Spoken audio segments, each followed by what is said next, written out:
औज़ुबिल्लाहि मिनश्शैतानिर्रजीम बिस्मिल्लाहिर्रहमानिर्रहीम।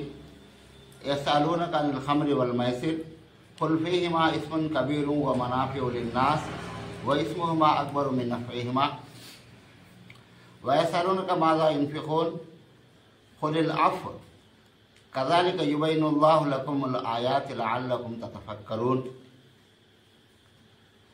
ये सूरह बक़रा की जो सूरा नंबर 2 है, 219वीं आयत है। इसी के ताल्लुक से इसके अंदर जो माना और मतलब है वही माना और मतलब एक दूसरी जगह अल्लाह ताला सूरह निसा के अंदर फरमाया है, तो वो भी मैं आपको आयत पढ़कर सुना देता हूँ। पहले या अय्युहल्लज़ीना आमनू ला तक़रबुस सलाता व अंतुम सुकारा हत्ता तालमू मा तक़ूलून वला जुनुबन इल्ला आबिरी सबीलिन हत्ता तग़तसिलू व इन कुंतुम मर्ज़ा औ अला सफ़रिन औ जाअ अहदुम मिनकुम मिनल गाइति औ लामस्तुमुन निसा फलम तजिदू माअन फतयम्ममू सईदन तय्यबन फमसहू बिवुजूहिकुम व अयदीकुम इन्नल्लाह कान अफ़ुवन गफ़ूरा। तो ये 2 आयतें हुई। इसके साथ एक तीसरी आयत है सूरह माइदा के अंदर जो 5वां सूरा है, वो आयत नंबर उसका 90 पर 1 है, 91। तो वो पढ़कर इन 3 आयतों को मिलाकर मैं आपको आज इंशाअल्लाह अल्लाह ताला का एक पैगाम, हमारे नाम क्या है, मतलब हमसे अल्लाह ताला क्या कहता है, क्या बताना चाहता है, क्या समझाना चाहता है, वो भी मैं आपको सुना दूंगा। या अय्युहल्लज़ीना आमनू इन्नमल खम्रु वल मैसिरु वल अंसाबु वल अज़लामु रिज्सुम मिन अमलि शैतान फज्तनिबूहु लअल्लकुम तुफ़्लिहून। इन्नमा युरीदु शैतानु अन युक़िअ बैनकुमुल अदावत वल बग़ज़ा फ़िल खम्रि वल मैसिर व यसुद्दकुम अन ज़िक्रिल्लाह व अनिस सलाह फ़हल अंतुम मुंतहून। ये 2 आयतें यहाँ बताई गई हैं। वातिउल्लाह वातिउर रसूल वहज़रू फ़इन तवल्लैतुम फ़अलमू अन्नमा अला रसूलिनल बलागुल मुबीन। तो ये सूरह माइदा की 90 पर 1 में आयत है। मेरे प्यारे भाइयों, जैसा कि हम तमाम जानते हैं कि अल्लाह ताला इंसानों को दुनिया में बनाकर भेजा है और इंसानों को एक अच्छी जिंदगी, सुकून की जिंदगी, खुशी भी है इसके अंदर। सुकून जब इंसान को मिलता है तो उसके अंदर खुशी भी आती है और इंसान की जिंदगी सुकून के साथ गुजरती है बगैर परेशानी। सिर्फ खुशी की जिंदगी अगर हम सोचेंगे, खाली खुशी की जिंदगी, तो इंसान के लिए खुशी के कामा बल्ला के ही उसके दिल में जो आया वो करा तो उसे खुशी, लेकिन उसमें सुकून नहीं है, सुकून नहीं है। सुकून की जिंदगी में खुशी ऑटोमेटिक आ जाती है, सुकून में खुशी आ जाती है। खुशी में ऑटोमेटिक सुकून आता नहीं। कहेगा तो खुशी के लिए आदमी क्या क्या क्या करता है, अब उसमें बहुत परेशानियां उठाना पड़ता है। लेकिन सुकून की जिंदगी अगर जीता है तो उसमें ऑटोमेटिक खुशी आ जाती है। तो अल्लाह ताला क्या चाहता है कि मैं दुनिया के अंदर बंदियों को भेजा हूँ, मेरे बंदे दुनिया में सुकून की जिंदगी गुजारे और सुकून के साथ खुशी भी मिल जाती है। और इंसान को उसकी जिंदगी में परेशानी नहीं होना।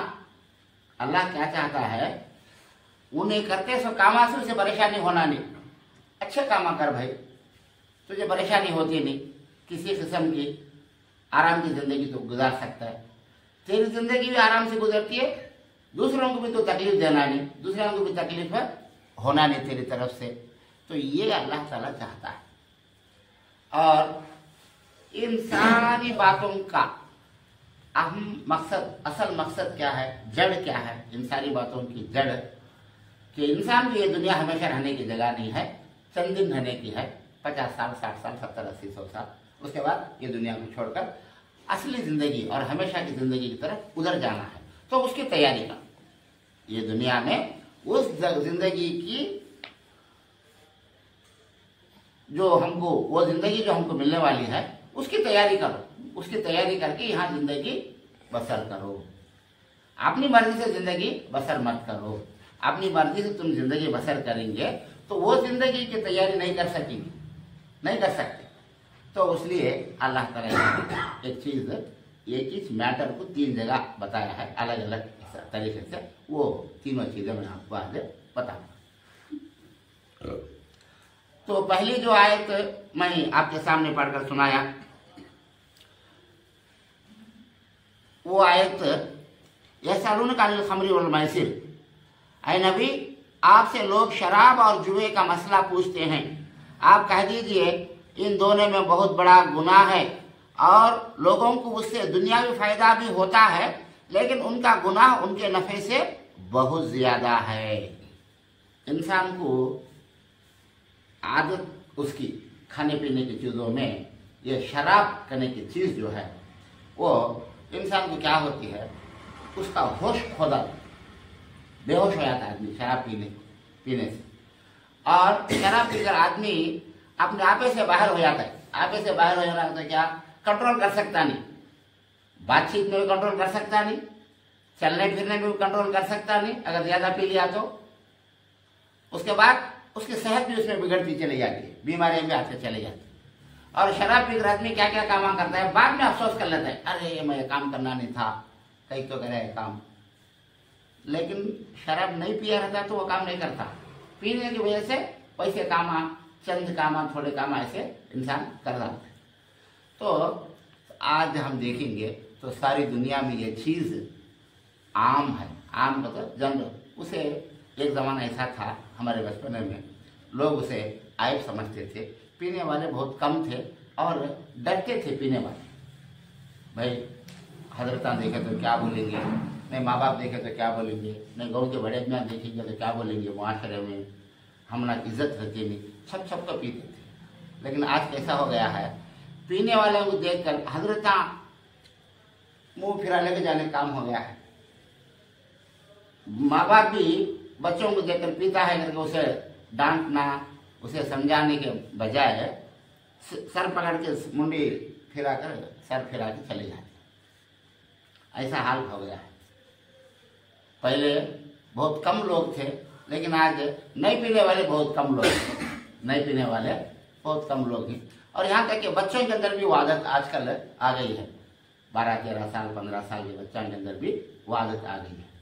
तो इस्लाम जब आया, यानी नबी सल्लल्लाहु अलैहि वसल्लम जब नबी बने मक्के में, तो आप पैगंबर बने, तो अल्लाह ताला पहले क्या कराया, अल्लाह ताला ईमान की तरफ तवज्जो दिलाया नबी सल्लल्लाहु अलैहि वसल्लम को। वो आयतें, वो सूरे क्या है कि पहले अल्लाह को मानो, अल्लाह को मानो, अल्लाह पर यकीन रखो, सिर्फ एक अल्लाह पर सब कुछ करने वाला अल्लाह है, ये समझाओ।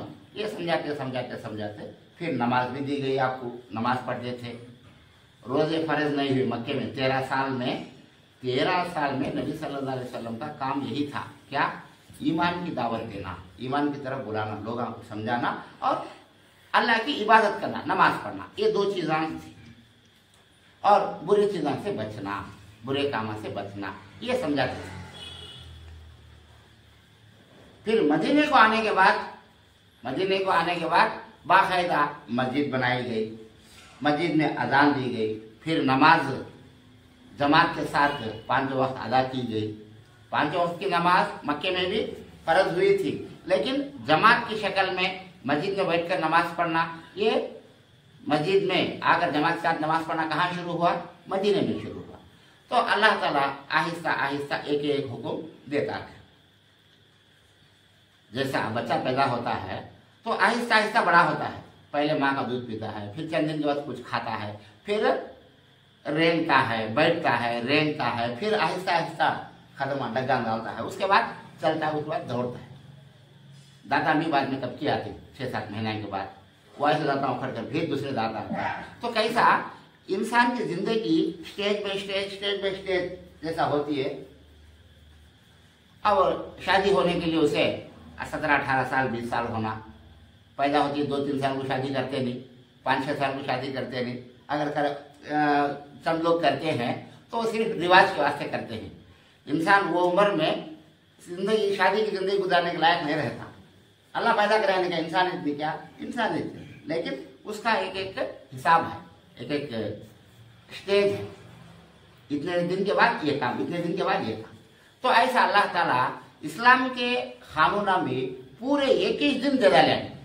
क्या भाई, आज हमारे नबी बनाए, मैं नबी बनाया हूँ, आज ही 5 वक्त की नमाज पढ़ना, आज ही रोजे, रमजान के रोजे पूरे रखना, आज ही ज़कात दे डालना, आज ही हज कर डालना, आज ही उम्रा कर डालना, आज ही फितरे दे डालना, आज ही पूरे कानूना पूरे भी नहीं। अल्लाह ताला भी पूरा कुरान देने के लिए 20 पर 3 साल लगे। जिब्रील सलाम आसमान से लाते थे, नबी सल्लल्लाहु अलैहि वसल्लम को थोड़ा थोड़ा थोड़ा करके देते गए। कितने साल लगे? पूरे 20 पर 3 साल लगे पूरा कुरान मुकम्मल होने के लिए। तो नबी सल्लल्लाहु अलैहि वसल्लम को जो अल्लाह ताला अहकामात भेजता था, उसमें शराब के मुतालिक 3 स्टेजों में अल्लाह ताला समझाया। पहली बात, लोग आकर पूछते थे, कैसा हजरत, शराब हमें दिन भर काम करते हैं, मेहनत करते हैं, वो पुराने ज़माने से लोग पीते थे। और अरब के लोग शराब के बारे में कितने नज़्मा लिखी, शायरियाँ क्या लिखी, अब्बा वो पिए तो कैसा रहता है, तो ऐसा मज़ा, वैसा रहता है, ऐसा रहता है। वो अरबी में एक शेर बोला है, वो नशरबुहा फततरुकुना मुलूकन वो उसदन मा इनहनिना लिखाओ। अरबी में शराब के बारे में उन्हें, शराब का तो कैसी हमें पीते रहेंगे, हमने शेर बना के छोड़ डालती है, बादशाह बना डालती है हमना को। तत्रुकना मुलूकन, बादशाह बन जाते हैं पीते रहने के। और ऐसा शेर, जंग लड़ने हमारे सामने कौन भी आना नहीं, उतनी हिम्मत वाला शेर बन जाते मैं पिया तो ऐसा शराब के बारे में शायरियाँ भी करते थे। और वो लोग क्या करते थे, शराब बनाकर घड़े में वगैरह रखकर अंदर दफन कराते जमीन में। ये क्या भाई, तो ये आप पीने के वास्ते नहीं, 1 साल के बाद पीएंगे, 6 महीने के बाद पीएंगे, 2 साल के बाद पीएंगे। तो कितनी पुरानी हुई तो शराब वो उतनी कड़वी हो जाको, तो ज्यादा नशा टेस्ट उनके हिसाब से ऐसा भी करते थे। पुरानी शराब, उसकी भी तारीफ, उसके बारे में नज़्मा ऐसा लिखते, और बहुत सारे लोग पीते थे, बहुत सारे लोग पीते थे। अच्छा, इस्लाम लाने के बाद कलमा पढ़कर मुसलमान हुए मक्के वाले, तो वहाँ 2 किस्म के आदमियाँ थे। पहले से नहीं पीने वाले जो आदमियाँ थे, वो तबीयत नक्को भाई मैं पीता नहीं, मुझे ज़रूरत नहीं। मुसलमाना में भी उन्होंने मुसलमान होने से पहले, यानी काफिरान थे, मुशरिकान थे, वो टाइम वो भी पीते नहीं थे। नहीं भाई, ये चीज़ में हाथ लगाते मुझे नक्को, ये चीज़ पीते नहीं थे वो टाइम में भी। जरा इतना पीते थे, चलो भाई क्या धंधे लो, पीते ही, पहले पुराने ज़माने से लोग आप पीते थे। मक्के के ज़माने में सच हुआ। फिर मदीने में आने के बाद, मदीने में आने के बाद शराब के जो अहकामात हैं वो नाजिल होते गए। तो उसमें अल्लाह ताला फरमाता है, नबी ये लोग आपको शराब के बारे में पूछते हैं, शराब क्या क्या कि बोले शराब के बारे में, और जुआ खेलते हैं नहीं। और जुआ में हम लोग को ज़्यादा पक्का मालूम है, सबको सा पत्ते खेलते सो, कार्ड्स खेलते ना। तो वो बाकी जुए में बहुत सारी चीज़ें आती। शर्त लगाकर जो पैसे डालते हैं आदमी पैसे डालो या दूसरी कोई सी भी चीज शर्त लगाकर अगर खेलते हैं, तो वो सारे खेला जुए में आ जाते। रनिंग रेस भी है, 2 जने में शर्त डाल लिए, भाई तू मैं दोनों भागेंगे, मैं जीता तो तू मुझे 1000 रुपये देना, तू जीता तो मैं 1000 रुपये दूँ। ये भी जुआ हो जाता है। हालांकि भागना एक पत्ता खेलते तो नहीं, लेकिन फिर वो भी हराम है। शरत बाजी लगाना तो वो भी जुए में आते। तो जुए के बहुत सारे किस्म, बहुत सारे तरीके थे। उसके बारे में नबी सल्लल्लाहु अलैहि वसल्लम से सहाबा के पूछते थे, तो अल्लाह ताला फरमाता है कि नबी आपसे ये लोग शराब के बारे में पूछते हैं और जुए के बारे में पूछते हैं, आप कहिए कुल फीहिमा इस्मुन कबीरुन, उसके अंदर बहुत बड़ा गुनाह है, बहुत बड़ा गुनाह है। वो मनाफिउ लिन्नास, और लोगों के लिए जरा फायदा भी है। क्या फायदा है? पकाते हैं, बेच लेते हैं, पैसा आता है, उन्हें ले जाकर और एक आदमी बेचता है, फायदा। जैसा तिजारत करते हैं, व्यापार है, तो वैसा जरा फायदा। अब उनके हिसाब से जरा नशा भी, मजा भी आता है उनको, वो फायदा उसके जिस्म को, और पैसे भी कमाते हैं। लेकिन ये फायदे से उसका गुनाह बहुत ज्यादा है, बहुत बड़ा है। उसके बाद फरमाया ये पहला हुक्म है, पहला हुक्म आया कि देखो ये चीज के अंदर बहुत बड़ा गुनाह है। तो चंद लोग जरा ज्यादा होशियार आदमी थे सहाबा में, कभी कभी पीते थे समझो, तो उन्होंने क्या करे, नहीं जब ये चीज के अंदर गुनाह है तो गुनाह का काम नहीं करना, नको मैं पीता यहाँ से, और को उन्होंने खुद फैसला कर लिए छोड़ दें। तो कितने रकम के आदमी हुए इस किस्म के? दो। पहले आकर बिल्कुल उन्हें मुसलमान होने से पहले भी नहीं पीते थे, चंद लोग पहले पीते थे, मुसलमान होने के बाद भी चंद दिन पीते थे।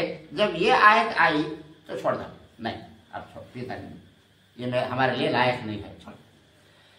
ये इसके अंदर परफेक्ट हुक्म नहीं है कि आज छोड़ो बोलकर, इसके अंदर हिकमत बताएगी, देखो ये चीज अच्छी या बुरी तुम्हें समझो, तो समझने वाले छोड़ डाले।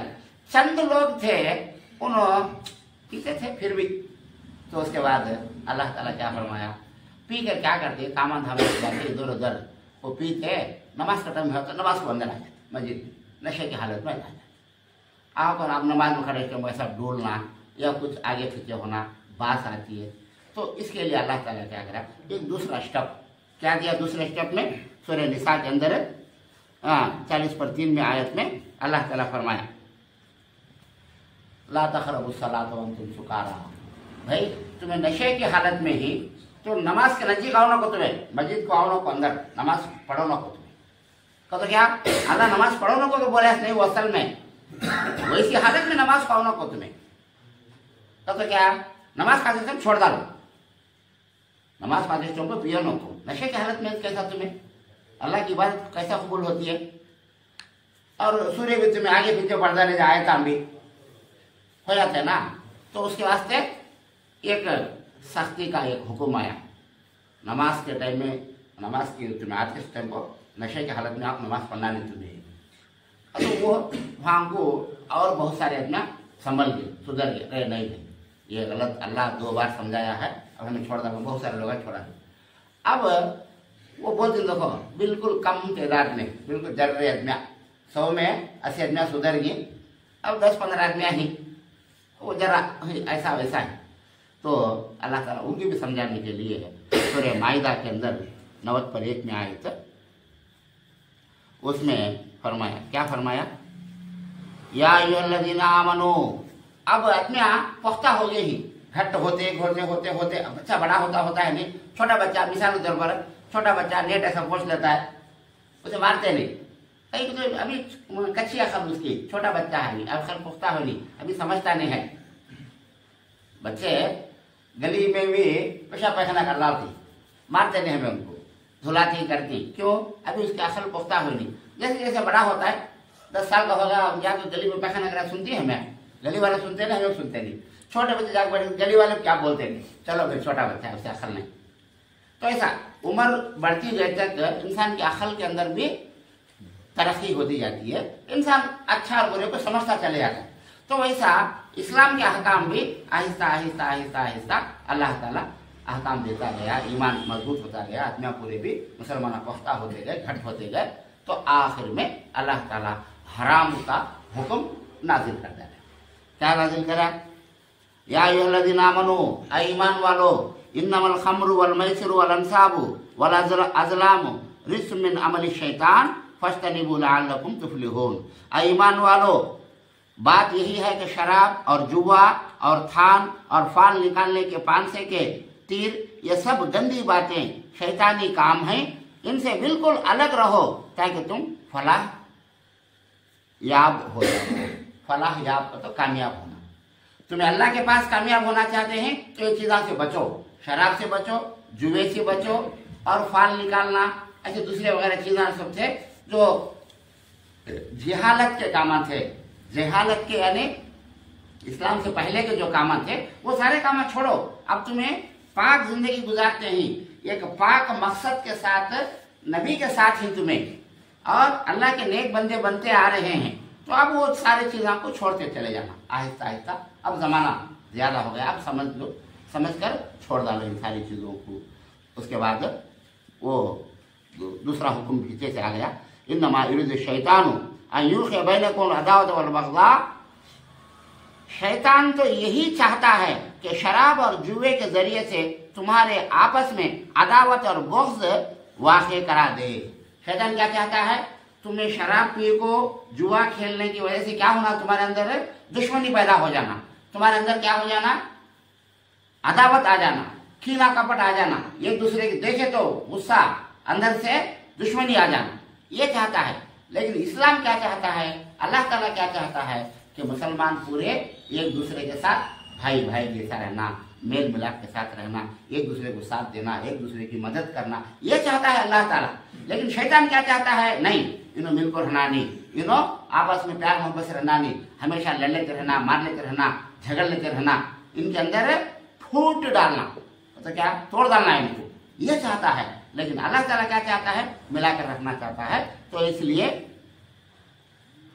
वयसुद्दकुम अन ज़िक्रिल्लाह, और शैतान ये चाहता है कि तुम्हें अल्लाह के जिक्र से दूर हो जाओ, तुमको रोकना चाहता है अल्लाह के जिक्र से। अल्लाह का जिक्र का तो क्या, नमाज। अल्लाह के जिक्र में जो सबसे बड़ी चीज है अल्लाह को याद करना, जिक्र का माना याद करना। अल्लाह को याद करने का सबसे अहम और सबसे असल तरीका जो है वो नमाज है। तो नमाज से तुम आपको रोकना चाहता है। अब आदमी पी लिया, नशे में पड़ गया, नमाज का वक्त हो गया तो ज्यादा पी लेगा, तो घर में औरतें उठाए भी, भाई कहा जाओ जी नमाज का टाइम होगा, तो उठ सकता नहीं, क्यों? फुल नशे में है, और नमाज छूट गई।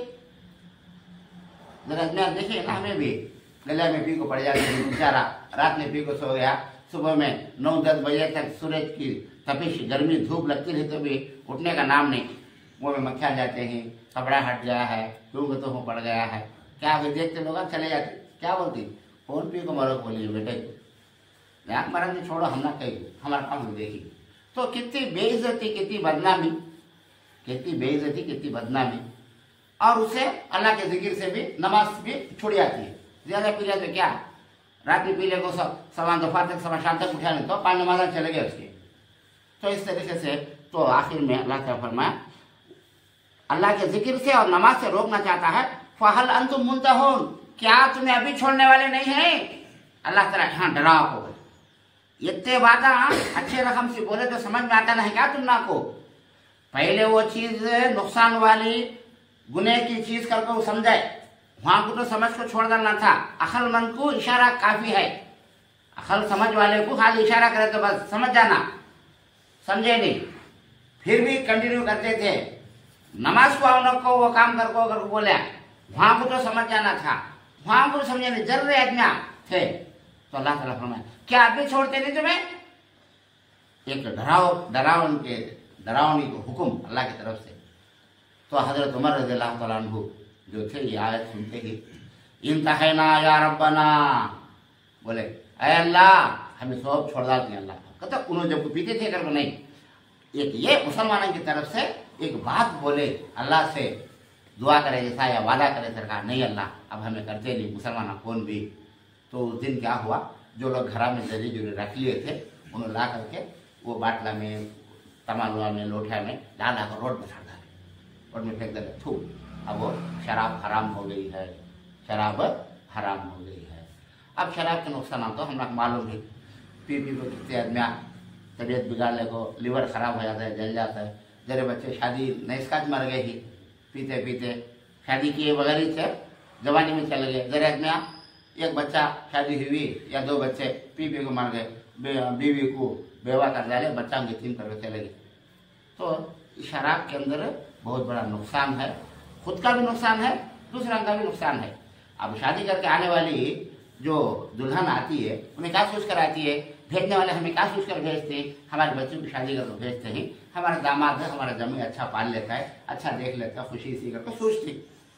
लेकिन यदि पी को मर गया तो क्या सोचते हैं, वैसा हो जाता है तो देती क्या, कौन तो भी देते नहीं। लेकिन क्या हम लोग को दलिंदरा की थी, क्या हम लोग को मुसीबत थी, क्या दलिंदर देखो शादी करे मर गया, ये तो मर जाता है। अब बेचारी की जिंदगी गुजरना कैसा, वो बच्चा को पालना, परवरिश करना, उनको खिलाना पिलाना, उनको कपड़े दिलाना, ये सारे चीजें उन्हें जिंदगी पूरी ढोना, बच्चा को जिंदगी निभाना और उसकी जिंदगी गुजरना, उसके ख्वाहिश आरज़ू अरमाना कैसा। ये आदमी अगर जिंदा है तो सारे चीजें होती है, अगर ये जिंदा नहीं मर गया तो कौन उसकी जिम्मेदारी निभाना। हमेशा तो 1 दिन 2 दिन कौन से भी खिलाती पिलाती, पूरी जिंदगी कौन देखता है। तो इसलिए इससे बहुत बड़ा नुकसान है। तो उसके बाद एक हदीस सुनाता, नबी सल्लल्लाहु अलैहि वसल्लम की हदीस सुनाता हूँ। दर्स कुरान में हदीस भी ऑटोमेटिक उसके अंदर दाखिल हो जाती है। नबी सल्लल्लाहु अलैहि वसल्लम शराब के बारे में 10 आदमियों को लानत करे। लानत का तो क्या, बद्दुआ के सर का। लानत का मतलब क्या, बद्दुआ। तो वो 10 चीज़ें क्या हैं आप सुनो और अच्छी तरीके से याद रखो। पहली चीज खमर, खमर का तो क्या, शराब। वो चीज को लानत कर रही, गंदी चीज, गलीज चीज, ये कहावत सट रहे हंसी निकाल दे मेरे सामने इसके दिल को। जैसा पैखाने को आदमी देख कर कराहत करता है, थू हटा दे हंसी। अंदर रही तुम्हारे सामने क्या, वाह गंदी बास आती है, कौन रे बैठ को मरा सरकार है, झाड़ो रे, धो रे, उठाओ रे। खाली हवा के तो एक बार बास, गंदी बास है तो आदमी दिल में गाला नहीं रहती, बाहर बोले रहते भी, लेकिन गलाजत लाकर पैखाना लाकर सामने रख डाले तो या गोद में रख लो तो सुनते हैं, सुनते नहीं। तो कितनी गंदी चीज की वो, वैसा ये शराब की भी इतनी गंदी चीज है। उसके वास्ते नबी सल्लल्लाहु अलैहि वसल्लम पहले शराब को लानत भेजे, शराब के ऊपर पहले लानत भेजे। दूसरा, बनाने वाला, शराब पकाने वाला, बनाने वाला। तीसरा, बेचने वाला। एक आदमी बनाया, उन्हें बेच सकता है, नहीं तो बना को दूसरे दे डालता है, भाई मैं बनाया हूं, मजदूरी को काम करके बनाता है, तो उन्हें खाली काम करने वाला, तो उसके ऊपर भी लानत, शराब बनाने वाले के ऊपर भी। दूसरा, बेचने वाला। तीसरा, उन्हें व्यापार करके बेच लेता है, पैसे कमा लेता है। लीटर एक 50 लीटर लिया 100 रुपये से 200 से बेच लेता है, पैसा कमा लेता है, तो शराब बेचने वाला। चौथा, खरीदने वाला। एक जना मोल लेता है, मैं पीता नहीं भेज देता है, मैं बिजनेस करते लेता हूँ, उन्हें लगा देते ही कैसा कैसा डब्बे डब्बे, मैं यहाँ लेको बेच लेता हूँ, मैं पीता नहीं भेज। वो खरीदा तो भी बेचा तो भी, उनके ऊपर भी लानत है, उनके ऊपर भी लानत है। और हामिल, नबी साहब फरमाते हामिल, ढोले को जाने वाला, यहाँ बनाएगी ये गाँव से वो गाँव को पहुंचाना, शिफ्टिंग लिफ्टिंग करना, तो उसे भी। वल महमूला इलैहि, और किसके पास ले आको देता है कि उसे भी, उन्हें बेचता नहीं है, उन्हें रखने को दे डालता है। उन्हें मैं मोलिया भी नहीं, बेचा नहीं भाई, उन्हें ले लेगा ढोले का ध्यान रखा है, मैं यहाँ उसे जतन करके उसे दे डालता हूँ, है उसका माल उसे पहुंचा डालता हूँ, तो उसके ऊपर भी लानत है, वो काम करने वाले के ऊपर भी। उसके बाद साखी, पिलाने वाला, इन्हें पिताना है, बाटला में डाल डाल को, गिलासा में डाल डाल को देता है, हाँ पियो भाई पियो। अच्छा, उसके बाद पीने वाला, अब सब काम पूरी चले तो क्या होता है, आदमी पीता है। और शराब निचोड़ने वाला, आसिर करते हैं अरबी में, तो अंगूरा डाल को ऐसा किमिच को निथार को, देखो निथार देता है, वो काम करता है। या खजूर से बनाती, अंगूर से बनाती, तो निचोड़ने वाला। और मुअतसिर, वैसा करो कर को बोलने वाला, तेरा काम क्या भी नहीं भाई, तू क्या करना को, खाली निथार को देता कर को बोलता है। तो कहते में हो गए 9, फिर दोबारा बोल तुम्हें पूरे भी। और आकिलु समनिहा, उसकी कीमत खाने वाला, उसके पैसे फायदा खाने वाला। मैं शराब पीता नहीं भाई, वो आया सो फायदा। एक आदमी व्यापार कमाता है, वो दोस्त बोला अरे दावत क्या भाई, तो वो शराब बेचा ना, उसमें फायदा बोला के खाएंगे, उसकी कीमत उसमें आया सो फायदा, तब बैठ को खाते ही पार्टी डिनर, क्या भाई हमारे दोस्त बोला कैसा बेचा कहते अच्छा फायदा है, चलो रे डिनर। खाना खाता है सो, लेकिन वो पैसा से खाता है, तो वो खाने वाले के ऊपर भी लानत है। नबी सल्लल्लाहु अलैहि वसल्लम 10 चीजों पर लानत करेगी। फिर एक बार बोलता हूँ, गिन लेते चलेगा ताकि ये हो जाए। पहली चीज शराब, वो चीज को लानत करेगी। उसे बेचने वाला, खरीदने वाला, ढो लेकर जाने वाला, जिसके पास ढोया जाता है ले आकर रखते हैं उन्हें, उसके बाद पीने वाला, उसके बाद पिलाने वाला, निथारने वाला, और किसके आर्डर पर निथारता है कि उन्हें न हुए, और उसकी कीमत खाने वाला, उसकी कीमत व्यापार करके उन्हें पैसे भी खाता है। बाप कमाया, बच्चे घर में खाते ही, व्यापार बच्चा करे नहीं, जोरू करे नहीं, लेकिन उसके पैसे खाते हैं। तो जोरू बच्चा के पर भी लानत, दोस्त अगर खाते हैं दोस्त के पर भी लानत। अब ये बोले तो गवर्नमेंट चीज कराती है नहीं क्या भाई। अब गवर्नमेंट को वो भी समझने की डाउट आता है लोगों को, तो उसके बारे में भी मैं बोलता। हुकूमत जब तक मुसलमानों की हुकूमत थे तो ये चीज़ें नहीं थी। क्या शराब का बिजनेस ऐसा नहीं था अरब मुल्का में या दूसरी जगह भी, यहाँ भी हिंदुस्तान में भी शराब का बिजनेस नहीं था, उसके ऊपर टैक्स डालने का नहीं था। मुगल बादशाह थे, तकरीबन 800 साल हुकूमत करेगी हमारे बादशाह यहाँ मुसलमान हिंदुस्तान में भी 800 साल हुकूमत करेगी। जब उन्होंने पाबंदी के साथ जरे बादशाह यहाँ सख्ती के साथ पाबंदी कराएगी, नहीं शराब पकाना नहीं, बेचना नहीं, वत्ता कही छोटी बात। जरे हिंदुओं में भी अच्छे आदमी हैं, समझदार आदमी हैं, पीते नहीं भाई मैं पीता नहीं। शराब पीने वाला तो उसे बुरी निगाह दिखती और ताकत ना पड़ो थू वन बाट बदल रहा। यानी हिंदुआ में भी काफरा में भी जर्रे आदमियाँ अच्छे आदमियाँ ही नहीं पीने वाले। वो बात में हमारे मुसलमान से पीते से मुसलमान से उन्हें बेहतर, वो बात में शराब पीने वाले मुसलमान से शराब नहीं पीने वाला हिंदू काफिर है, वो बात में उन्हें इसी अच्छा ना। तो ऐसा अब गवर्नमेंट ही बेचती है। क्यों? गवर्नमेंट को पैसे होना, अब भी है, इसके पहले भी है, इसके पहले भी बिल्कुल पहले नहीं, जब आज़ादी है हिंदुस्तान को वो टाइम पैसा नहीं था, बिजनेस वो टैक्स वो सब ज़्यादा नहीं था, उनकी पकाते थे पीते थे अलग था। लेकिन आज गवर्नमेंट क्या करती है, आदमियों को मतकमा देना, यानी फ्री देना, पैसे देना, औरतों को दो, बुढ़ियाँ को दो, लंगड़ियाँ को दो, इनको दो, उनको दो, अम्मा बड़ी दो, कॉलेजों को दो, बच्चों को दो, सब पैसे लाना। कहाँ से लगा देना पैसे? इनको हुकूमत करने के वास्ते हुकूमत में इन्हों बैठना, ओहदा होना, उनको सीट होना। अब वो सीट होना को तो क्या करना, आदमियों को क्या एक अच्छा देश का दिखाना। अब वो देने के लिए पैसे होना, कहाँ से आते पैसे? तो इन्हें क्या करते हैं, शराब गवर्नमेंट ही बेचती है, नहीं उसके ऊपर टैक्स डालते हैं। 10 रुपए 50 रुपए का शराब समझो, 50 रुपए टैक्स डालते उसके ऊपर। उन्हें उसके फायदे के लिए 150 को बेच डालते हैं, तो 50 रुपए हुकूमत को आए। तो ये पैसे से भी हुकूमत उन्होंने इस्तेमाल कर ले को चलाते हैं। शुरू में ऐसा नहीं था। 1947 में जब आज़ादी ब्रिटिश वाले से हमें आज़ादी आई, वो टाइम को ये चीज़ें गवर्नमेंट से खरीदना या बेचना या टैक्स डालना, वो पैसा से ये करना, उसे सब क्या भी नहीं था वो ज़माने में। लेकिन आज ज़माना ऐसा आ गया है, आदमी आप पीने वाले भी ज़्यादा हो गए हैं, तो हुकूमत भी क्या चाहती है, चलो उन्हें पीते हैं तो हमने भी क्या, पीने वाला पैसा उसकी मर्जी से नहीं पीता है, टैक्स डालो। अब पेट्रोल पर भी टैक्स है, लेकिन वो तो अच्छी चीज़ है। पेट्रोल क्या है, ज़रूरत की चीज़, कोई भी पीता नहीं, पी को नशे की चीज़ नहीं, वो आदमी को सहूलत की चीज़ है पेट्रोल और डीजल। अब उसके ऊपर भी टैक्स डालती है गवर्नमेंट।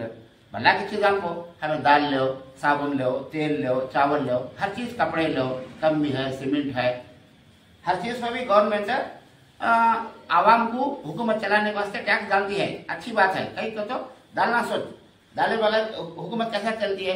इस्लाम में भी टैक्स है, इस्लाम में भी टैक्स है। कैसा टैक्स है भाई? ज़कात दो, तुम्हें पब्लिक को अच्छा करने के वास्ते क्या होना, ज़कात दो, अल्लाह तुमने को दिया है। इनके टैक्स का सिस्टम अलग है, इस्लाम का टैक्स का सिस्टम अलग है। इस्लाम का टैक्स का सिस्टम कैसा है, तू इतना कमाया तो तेरे डाल कर को नहीं भाई, तू कितना की कमाया है, तू खा पी को बचने के बाद जो पैसा बचा है उसमें 100 को 8 रुपए, वो भी 9 पर 9.5 7.5 रुपए तुम्हें खा लो, 100 रुपए बचे ही, एक इंसान को एक महीने को क्या होना, एक मिसाल बताऊँ, जो मरे 2 बच्चे ही, कितना होना भाई, 10,000 12,000 होना या 15,000 होना समझो। आज के दिना में महंगे दिना है, रोज को 500 के हिसाब से 15,000 होना। तो 15,000 कमाता है, 15,000 खा लेता है, उसे ज़कात नहीं। 15,000 कमाता है, खा लेता है, उसे ज़कात नहीं। एक आदमी 15,000 से ज्यादा कमाता है, 15,000 खाता है, 20,000 समझो, 5,000 बचा लिया, तो 5,000 भी खैरात करोगे बोले नहीं, अल्लाह ज़कात में पूरे पैसे दोगे बोले। और ज़कात के लिए एक हद भी मुकर्रर करे अल्लाह ताला, क्या 80.5 ग्राम सुन्नार है तो 80.5 ग्राम सुन्नार है तो वो 80.5 ग्राम सुन्ने के रेट को पकड़ को उतने पैसा में तुम्हें ज़कात दो। उससे कम है, 80 ग्राम 70 ग्राम 60 ग्राम है तो ज़कात देने की जरूरत नहीं। अच्छा, डेली बरतने के माला में भी ज़कात नहीं है। एक औरत है, डेली कमे डाल लिए, 10 गले में 10 ग्राम का चेन रोज डाल लेती, निकालती थी, 1-2 अंगूठी डाल लिए, काना में कमे ही निकालती नहीं, उसके ऊपर ज़कात नहीं, उसके ऊपर ज़कात नहीं। डेली यूज की चीज़ा में वो कब्जे भी उठा कर रख लेती, देखो बरत नहीं, कब्जे भी बरती है, तो ऐसे चीज़ा में ज़कात है। तो इस्लाम का सिस्टम, टैक्स का सिस्टम क्या है कि भाई तू कमाए से पैसे पूरे भी तू रख ले, तू खा पी, बचाए से पैसे भी तू रख ले, उसमें 100 को 2.5 रुपये उठाकर तुम्हें क्या करो, गरीबों को, तुम्हारे मुसलमान भाइयों को दो। ये टैक्स का सिस्टम। और गैर मुस्लिमान से भी टैक्स लेती, कैसा, तुम्हारे जान की माल की हिफाजत हमें करती, तुम्हारे दम की हिफाजत हमें करती, तुम्हारे पैसे की हिफाजत हमें करती, तुम कौन भी मारे इसका सत्यानिश हिफाजत हमें करती। इस्लामिक कंट्री में, मुसलमानों के मुल्क में अगर गैर मुस्लिम भी है तो उनकी भी हिफाजत करती, उनके ऊपर थोड़ा बहुत टैक्स डालते। उन्हें मुसलमान नहीं ज़कात देने के वास्ते, उन्हें गैर मुस्लिम ही तो उनकी ताकत के मुताबिक उनको थोड़ा बहुत टैक्स डालते, इस्लाम में भी है। तो टैक्स डालना क्या भी बुरी चीज़ नहीं है, बुरा काम नहीं है। क्यों, अब हमने रोडा होना, लाइटा होना, पानी होना, कॉलेजा होना, हॉस्पिटला होना, बच्चे पढ़ लेने स्कूला होना, ये सब कहाँ से लगाती, जो आदमी लीडर बनकर बैठता है उन्हें कहाँ से लगाते हैं, सब भी हमारे पास से टैक्स के शक्ल में लेता है, फिर हमारे लिए चलो उतना पैसा खर्चा करते। तो टैक्स डालना क्या भी बुरी बात नहीं है, बुरा काम नहीं है, टैक्स ले सकते हैं और वो टैक्स से आवाम की खिदमत कर सकते हैं। लेकिन अब आजकल क्या हो गया है, ये शराब आदमियाँ ज़्यादा पीते हैं तो उसके लिए उसके ऊपर ज़्यादा टैक्स डालकर हुकूमत लेती है। अब तुम्हें पिए नहीं तो उसके ऊपर टैक्स नहीं, एक आदमी पीता है तो उसके ऊपर टैक्स है, पीने से आदमी को टैक्स नहीं है, खामोश अपने घर में है तो उसके ऊपर टैक्स क्या भी नहीं है। तो बहरहाल ये शराब जो है, और आखिर में एक बात बोलकर बात खत्म करता हूँ, शराब ही हराम नहीं है, शराब भी हराम है और कुल्लु मुस्किरिन हरामुन, नबी सल्लल्लाहु अलैहि वसल्लम फरमाए हैं, हर नशे वाली चीज हराम है। क्या चीज खाए तो पिए तो नशा आता है कि वो सारी चीजें हराम ही। ये जर्दा है, बीड़ा खाते हैं, वो जर्दा बीड़ा भी नशा है तो वो भी हराम है। पान पराग खाता है आदमी, नशा आता है, वो भी हराम है। नशे की चीजें जो भी है वो सारी चीजें क्या है, हराम ही। और जरा क्या बोलते हैं, भाई मुझे नशा आता नहीं, भाई मैं रोज भी आदत डाल लिया हूँ, इतना डाल लिया तुम क्या नशा आता नहीं। लेकिन नबी साहब ने क्या फरमाया है, जो चीज ज्यादा बरतने से नशा आता है वो जर्रा बरतना भी हराम है। जो चीज बल्ला की इस्तेमाल करे तो नशा आता है, वो जर्रा इस्तेमाल करना भी हराम है। तो उस हिसाब से शराब भी हराम है, शराब के साथ गांजा मारते हैं लोग, गांजा पीते हैं फुल नशे में, तो वो भी हराम है। अब ये अरब के उलमा फतवा भी दिए हैं कि बीड़ी सिगरेट भी उसी चीज में आती हैं, क्यों हराम में आती है, नशे की चीज है। वो भी तंबाकू है, वो तंबाकू भी नशे की चीज है। अगर इतना तंबाकू खा लिया समझो आदमी क्या होता है, वो खाना खा लेता है, छड़ लेता है, नशा आ जाता है आदमी। तो ये ऐसी सारी चीजें, अब अफीम, गांजा, चरस, हेरोइन, जो नशे की चीज़ें आजकल दुनिया में चलते हैं, वो क्या कहते हैं ना, ऐसा डालने को वो बोलते हैं ऐसा चाट लेना, या नहीं तो वो कागज को क्या रखो सिगरेट के साथ पीती उनसे, वो सारी चीज़ें भी हराम है। शराब भी हराम है और ये सारी चीज़ें इस्तेमाल करना हराम है, हराम है, हराम है। तो आखिर में अल्लाह रब्बुल आलमीन से दुआ है कि अल्लाह परवरदिगार रब्बुल आलमीन हमारे सारे मुसलमान भाइयों को शराब की गंदगी से हिफाजत फरमा, शराब की लानत से हिफाजत फरमा, शराब पीने से और ऐसे कामों में शामिल होने से हमारी हिफाजत फरमा, हमारे औलाद की हिफाजत फरमा, हमारे मुआशरे की हिफाजत फरमा और सारे मुसलमानों को शराब से दूर रहने, शराब से बचने की तौफीक अता फरमा और इसके नुकसान से बचने की तौफीक अता फरमा। आमीन।